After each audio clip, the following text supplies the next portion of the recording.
me a Parsha story.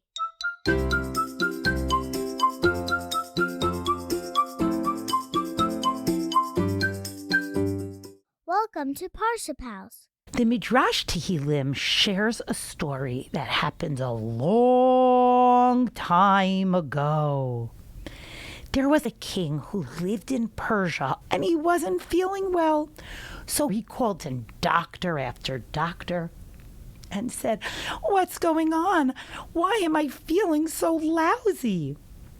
And finally, one of the medical advisors said to the king, "You have a very unusual condition. I've actually only seen this condition one other time in my entire life. And believe it or not, there's a really unusual medicine that you will need to take to help you heal." "What is it?" asked the king. "I'll do anything. I just want to feel better. I'm feeling so yucky." "Well," said the advisor, "you will need to drink the milk of a lioness." "The milk of a lioness?" said the king. "How on earth will I ever get the milk of a lioness? That is so dangerous. I don't want to go anywhere near a lioness. What do you think I should do? I do want this illness to go away, and it sounds very strange that the milk of a lioness is something that can help, but I'm willing to try anything. How am I going to get it in a way that's safe? How will we get this milk?" The king called in all of his advisors and asked them to please try to think of a way that they could get the milk of a lioness for him without their getting hurt in the process. They thought and couldn't figure out a solution. So they said to the king, "We think that this question is such a big question that it should go to King Shlomo. King Shlomo is the wisest person on the face of the earth. Let's see if he has an idea." And so the king sent his personal doctor together with a few messengers all the way to Israel to King Shlomo. "We need some ideas," they said. "We need to know how to get the milk of a lioness without getting hurt." King Shlomo called in Benayahu ben Yehoyada, and they discussed it together.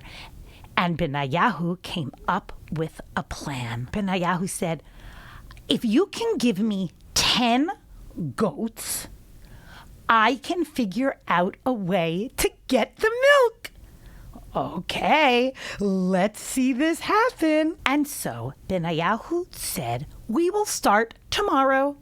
And the next morning, Benaiah took 1 goat.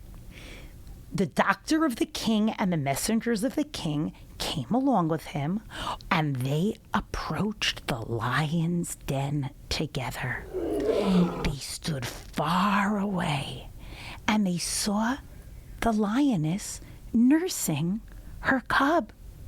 Benayahu looked at the messengers of the king and of the doctor and said, "Watch what I'm going to do."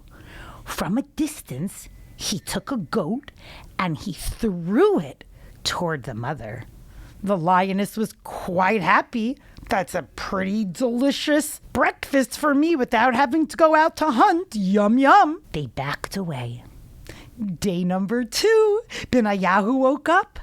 And he called the messengers and he called the doctor. He said, "Come along with me." And on day 2, he stood 1 step closer to the lioness and he threw in another goat. And the lioness ate it up and it was delicious. And on day 3 and 4 and 5 and 6 and 7 and 8 and 9, he went closer and closer, and each day gave another goat to the lioness to eat. By the time it was the 10th day, they all woke up and they were excited to see what was going to happen now. At this point, Benayahu felt confident enough to go very close to the lioness with the goat. And while the lioness was busy eating, he expressed a little bit of milk into a container, slowly backed off, and showed the doctor and the messengers that he had collected the milk. This plan worked very well in this story, but I do not recommend it to any of us. They brought it back to King Shlomo, and he was so happy that they were successful and that they'd be able to journey back home to Persia and help their king feel all better. Halfway home, they were getting a little tired. So the doctor looked at the messengers and said, "Let's get some rest before we go home." And they said, "Oh, that is such a good idea." And so everybody went to sleep for the night. And when the doctor went to sleep, he had a dream. It was a strange dream. The different parts of his body were fighting with each other. The feet spoke up first. Just saying, I would just like all the other parts of the body here to know that I am the most important of all, because I know we're on our way back now to the king. My feet brought all of you to the lion's den. The hands could not stand what they were hearing and chimed in and yelled, "What? We are the most important part. If it were not for the hands, the milk wouldn't be possible to be here, because hands are what expressed the milk from the lioness." And the eye said, excuse me, what are you talking about? If I did not show you the way, this mission could never have been accomplished." Wait, said the heart, just 1 minute. The idea came from me. The heart and the head, they're so connected. And then the tongue spoke up. If not for speech, how would you manage at all? What? Speech? All of the other parts of the body, the hands and the feet and the heart and the head, all said, "Tongue, you do not even deserve to be talking. How could you even compare yourself to all of us? You live in a very dark place, and you don't even have one single bone." The tongue spoke back to all of them in a quiet voice and said, "You will see very soon that it is I that rule over all of you."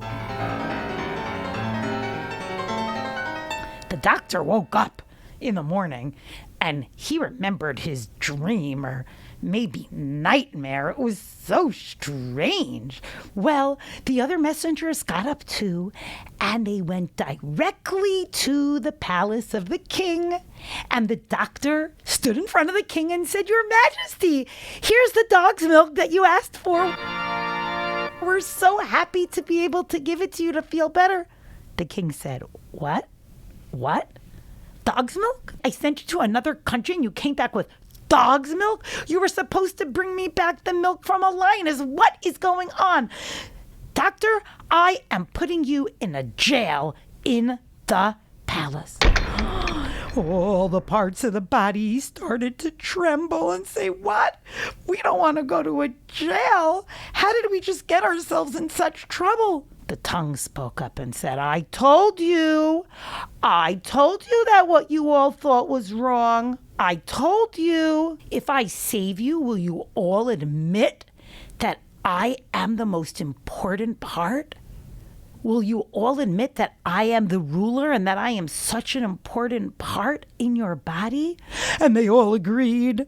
They didn't want to go into jail. As the doctor was being dragged to jail, the tongue spoke up and words came out of the doctor's mouth.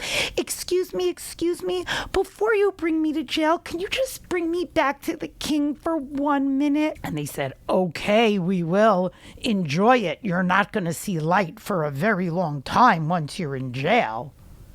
And so they brought the doctor back to the king. And he looked at the king and said, I know you wanted to put me into prison. You wanted to put me into jail because what did I do wrong? The king said, you brought me dog's milk instead of milk from a lioness. Yes, said the doctor. You know, as long as it makes you feel better, who really cares so much exactly what it's called? Sometimes there are some people like me that will call a lion a dog. You know, they're both mammals. Well, one roars, one barks. Here, why don't you just try it? Try some, drink some. Let's see what happens. The king drank some of the milk, and he was cured. And he said to the doctor, thank you for saving my life. And of course you don't have to go to prison. I'm so grateful to you. And all of the parts of the body said, we now admit that you, tongue, do rule over all the other parts of the body. This midrash teaches us just how powerful our tongues are. Hachayim v'hamavet b'yad halashon. The Hebrew word for tongue is lashon because our tongues give us the opportunity to speak. Language also is lashon.